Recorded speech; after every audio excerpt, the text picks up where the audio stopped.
Hello viewers, welcome to my channel. Class 6 के हम NCERTs cover up कर रहे हैं। ज्योग्राफी की बुक हमने कंप्लीट कर दी है, उसके सारे चैप्टर्स के वीडियोस जो हैं वो अपलोडेड हैं। जो हमारी हिस्ट्री और पॉलिटी की जो बुक्स बची हैं, इनके कुछ चैप्टर्स बचे हुए हैं। हार्डली 3-4 चैप्टर्स होंगे, उनको हम जल्द से जल्द कवर अप कर देंगे। आज हम हिस्ट्री का चैप्टर करेंगे, chapter 8 villages, towns and trade. तो चैप्टर स्टार्ट करने से पहले आप सभी से एक रिक्वेस्ट है, वीडियो को लाइक एंड शेयर ज़रूर कीजिए अगर आपको वीडियो पसंद आता है, और आप चैनल पर अगर नए हैं तो चैनल को सब्सक्राइब करना मत भूलिएगा।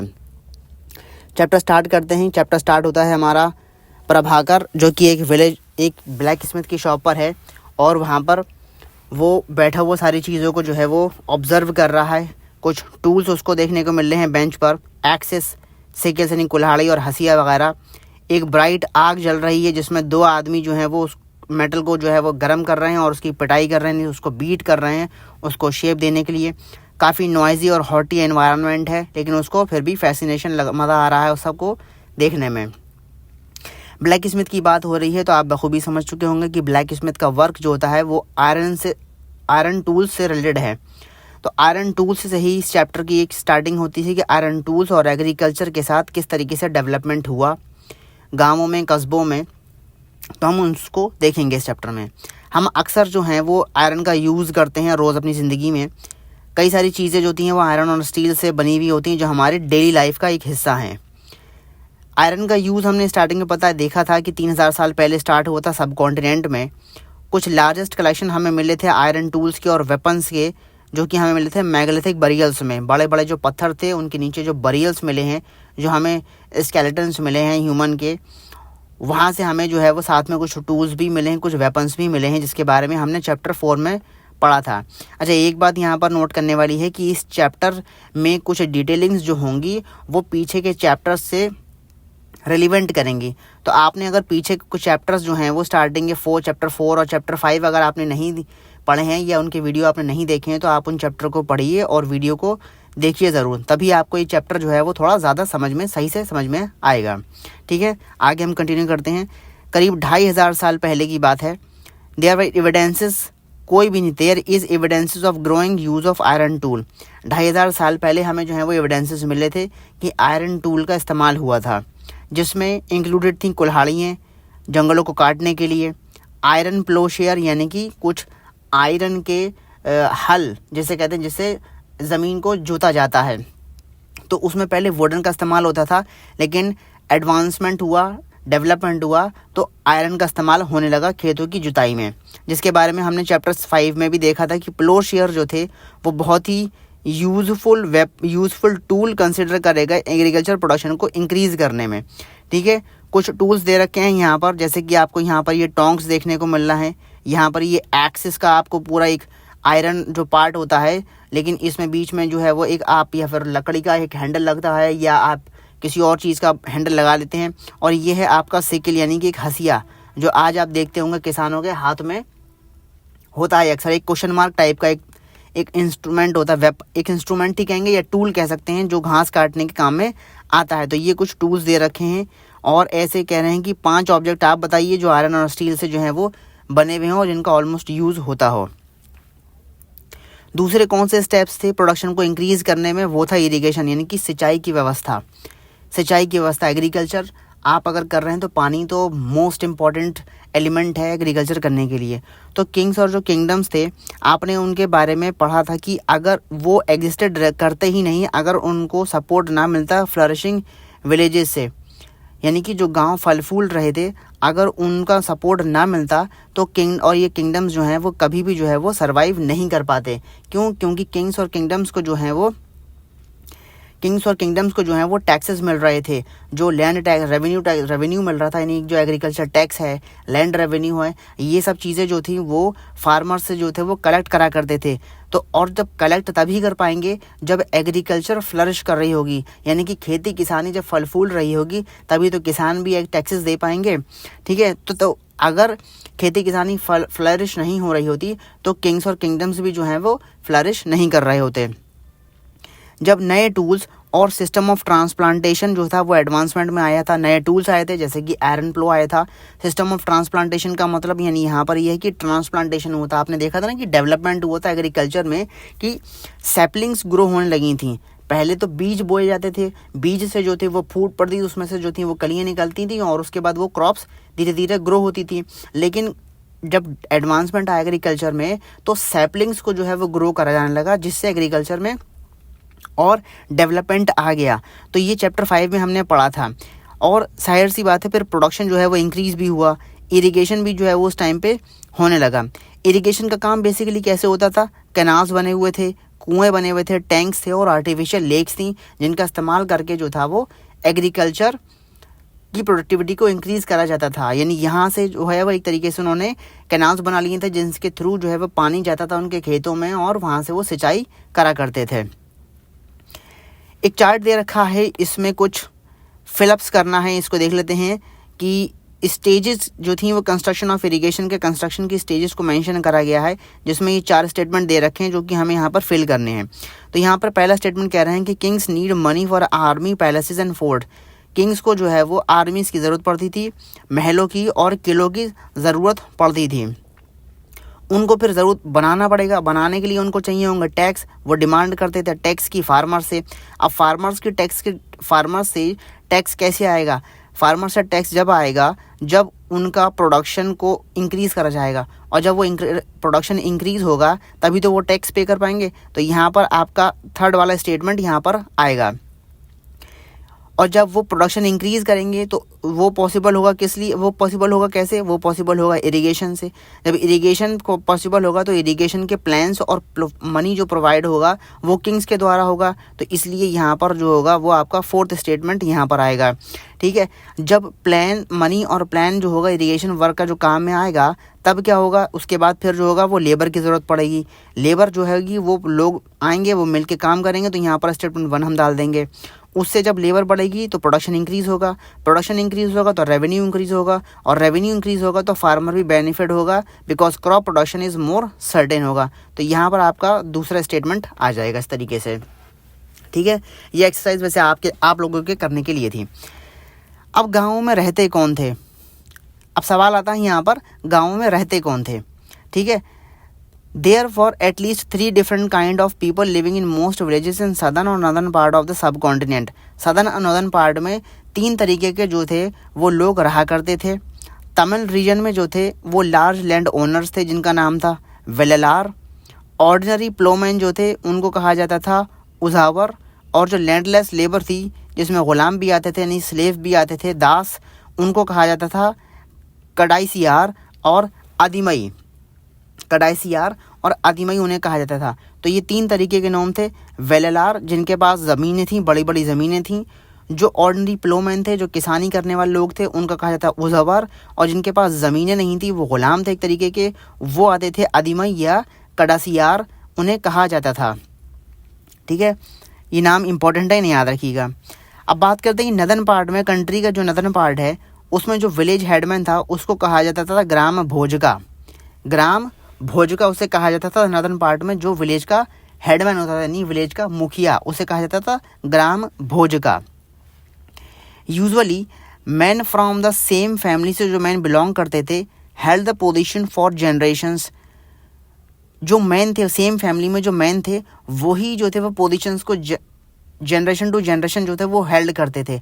यानी फीमेल का रोल आप शायद यहाँ पे ना कहें, फीमेल का कोई रोल नहीं होता था, सिर्फ मैन ही थे जो पोजीशन को हेल्ड करा करते थे, जिनके पास ओहदे हुआ करते थे जनरेशन में। इन अदर वर्ड्स अगर कहा जाए तो पोस्ट जो थी वो बेसिकली हेरिडिटरी थी। हेरिडिटरी इन द सेंस मतलब एक तरीके से कि फादर मरेगा तो उसके बाद उसका बेटा जो है वो उसकी जगह को लेगा, उसके बाद फिर उसका बेटा उसकी जगह को लेगा, तो वो हेरिडिटरी थी। ग्राम भोजका यानी village headman often the largest land owner, इसके पास बहुत ज़मीन हुआ करती थी। बेसिकली ग्राम भोजका को जो क्वालिफिकेशन कही जाएगी तो वो यही, उसके पास सबसे ज़्यादा ज़मीन हुआ करती थी, तो वो कहलाता था आपका ग्राम भोजका।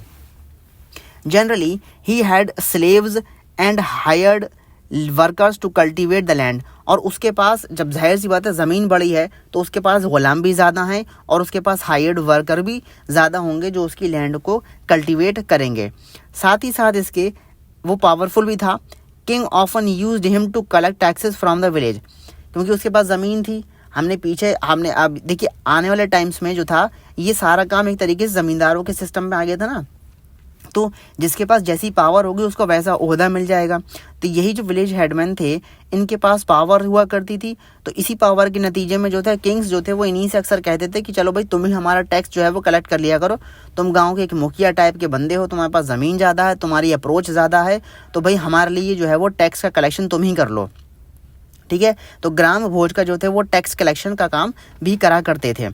ही ऑल्सो फंक्शन एज द जज and sometimes as a policeman. उसको ये रोल भी दे दिया गया था कि वो न्याय भी स्थापित करेगा और वो कभी कभार जो है वो पुलिसमैन वाला काम भी कर लेगा, यानी कि निगरानी भी कर लेगा। शहर में अगर कुछ गलत हो रहा है, गांव में उसके कुछ गलत हो रहा है, तो वो उसमें एक पुलिसमैन का रोल भी जो है वो प्ले करेगा। तो ग्राम भोजका की ये कुछ फंक्शंस आपको देखने को मिले। इसके अलावा और ग्राम भोजका के बारे में कह रहे हैं कि there were other independent farmers भी थे जिनका नाम था गृहपतीज, मोस्ट ऑफ हुम वर स्मॉलर लैंड ओनर्स थे। यानी कि ग्राम भोजका के अलावा जो थे कुछ इंडिपेंडेंट फार्मर्स भी थे जिनको कहा जाता था गृहपतीज, यानी कि ये ग्राम भोजका से कुछ नीचे आते थे। ग्राम भोजका के पास जो थी वो बड़ी बड़ी ज़मीनें थीं, गृहपतीज के पास जो थी वो छोटी ज़मीनें थीं, स्मॉल लैंड ओनर्स थे ये। And then there were men and women such as the dasa karmakara who did not own land. और उसके बाद जो थे वो कुछ मैन और वुमेन थे जो दासा कर्मकारा थे। दासा कर्मकारा हमने पीछे पढ़ा था कि जिनके पास कोई ज़मीन नहीं हुआ करती थी उनको कहा जाता था कर्मकारा, और दासा का मतलब था वो स्लेव थे यानी कि ग़ुलाम थे। तो जिनके पास ज़मीन नहीं थी और वो ग़ुलाम थे, तो ऐसे बहुत से मैन भी थे और वुमेन्स भी थे, और उनको अर्निंग करने के लिए दूसरों की ज़मीनों पर काम करा जाता था, दूसरों की ज़मीन पर वो काम करा करते थे। जैसे पॉलिटी की किताब में एक तरीके से हम एग्जांपल दूं तो पॉलिटी की किताब में मैंने वीडियो अपलोड किया हुआ है अभी रिसेंटली। उसमें एक लेडी थी थुलासी नाम की जिसके पास ज़मीन नहीं थी, वो दूसरों की जगह पर काम करती थी। हालांकि वो कर्मकारा थी लेकिन दासा नहीं थी। तो उसके पास जिसके पास ज़मीन नहीं थी और वो आज़ाद थी वो तो सिर्फ और सिर्फ जो है वो कर्मकारा कहलाई जाती थी। लेकिन यहाँ पर कह रहे हैं कि उनके पास यहाँ पर कह रहे हैं कि दासा कर्मकारा वो हैं जो ग़ुलाम थे और जिनके पास ज़मीन नहीं थी और वो दूसरों की ज़मीन पर जो थे वो काम करा करते थे।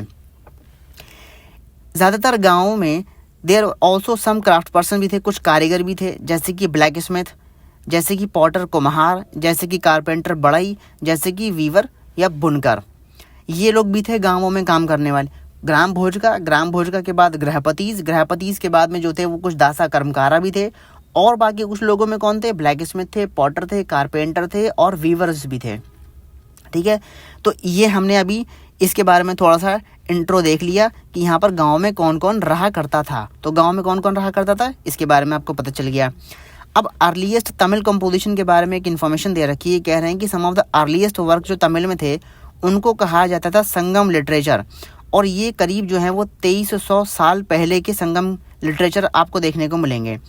ये टेक्स्ट्स जो थे वो उनको कहा जाता था संगम, क्योंकि they were suppose to have been composed and compiled in assemblies known as Sangams of poet that were held in the city of Madurai.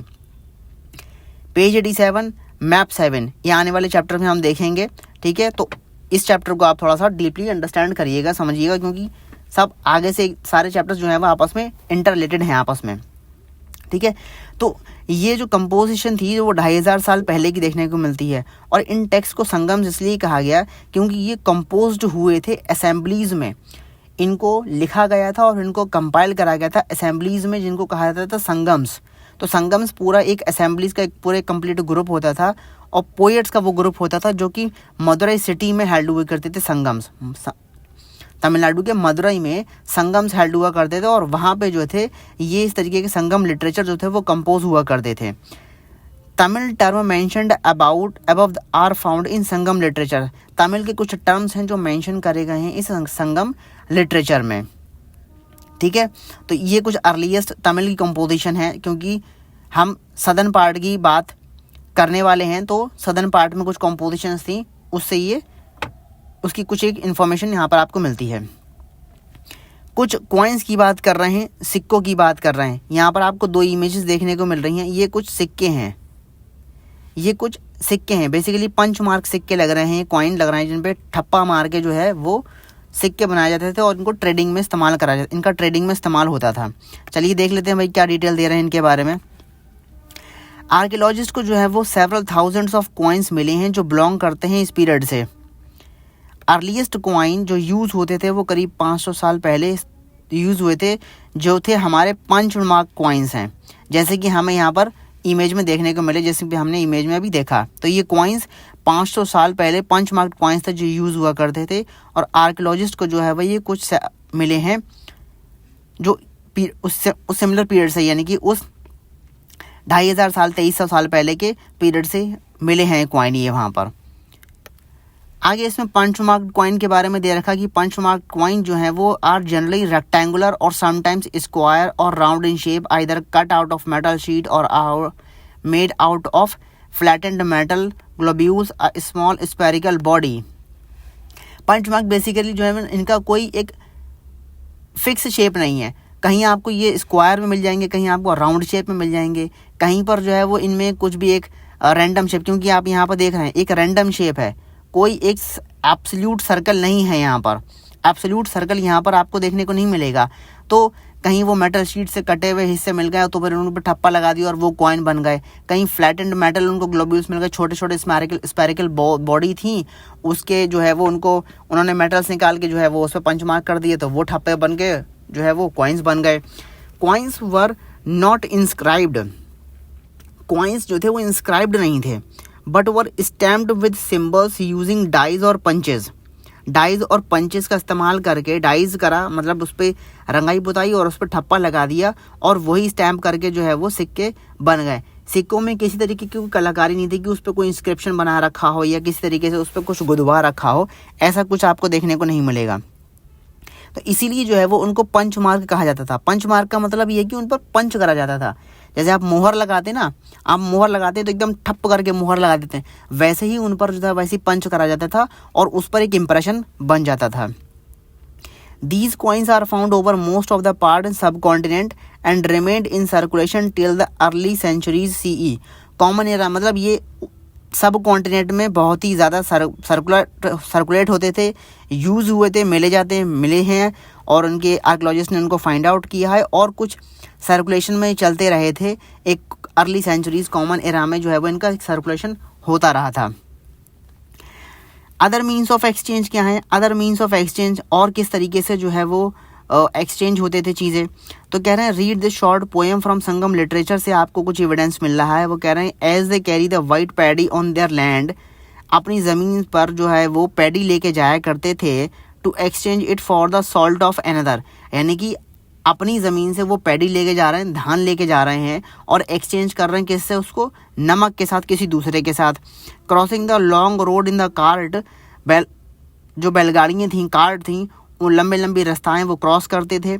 Through sand white as moon light, यानी कि रेत मतलब दिन और रात जो है वो सैंड वाइट, जो सुबह की रोशनी और रात की चमक, मून लाइट जो है वो दिन रात जो है वो क्रॉस सड़कों पर कार्ट लेके अपना वो चल के एक्सचेंज करते थे प्रोडक्ट्स को। पूरी फैमिली साथ में जाया करती थी और who had to be left behind, क्योंकि उनको वो छोड़ नहीं सकते थे तो साथ में सारी फैमिलीज पूरी जाया करती थी। The departure of the salt merchant का जो डिपार्चर था, लीव द सिटी एम्प्टी। तो यहाँ पर ये अदर मीन्स ऑफ एक्सचेंज बता रहे हैं कि पैडी की जो एक्सचेंज होती थी वो सॉल्ट के साथ होती थी, इनकी क्रॉसिंग होती थी पूरा मतलब एक लंबी लंबी कतारों में जो है वो ये जाया करते थे।